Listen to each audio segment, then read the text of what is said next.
Hello' everyone, মোৰ mini ব্লগলৈ আপোনালোকলৈকে স্বাগতম জনাইছোঁ। সো গাইছ, আজি মিনি ব্লগ হৈছে বিয়া কাৰ জানে আমাৰ পেহী শৰ্মিলা পেহী চাইছেনে কি ধুনীয়া লাগিছে ফটোকপিত।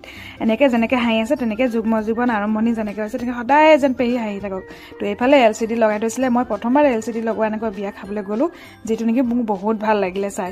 এনে ফটোত চাইছিলোঁ বেলেগ এজনৰ বিয়াত, কিন্তু মই আজি ওচৰৰ পৰা প্ৰথমবাৰ অনুভৱ কৰিলোঁ। আৰু এইফালে চাইছেনে বাহিৰত দি আছে বৰষুণ আছে, কিন্তু ভিতৰত যিটো ফেন লগাই থৈছে ফেনৰ পৰাও বৰষুণ দৰে কিবা আহি আছে। কি আহিছে মই নাজানো, সেয়াবোৰ কিন্তু প্ৰথম অনুভৱ।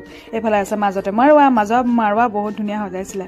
তাৰপৰা আমি গুচি গ'লোঁ কইনাৰ ওচৰলৈ, অকণমান বহিলোঁ, তাৰপিছত গুচি গৈছোঁ কইনাৰ ওচৰলৈ গিফ্ট দিবলৈ। কাৰণ লাহে লাহে মানুহ ভিৰ হ'বলৈ ধৰিছে, যেনেকৈ বৰষুণ কমিছে তেনেকৈ মানুহৰ ভিৰো বাঢ়িছে।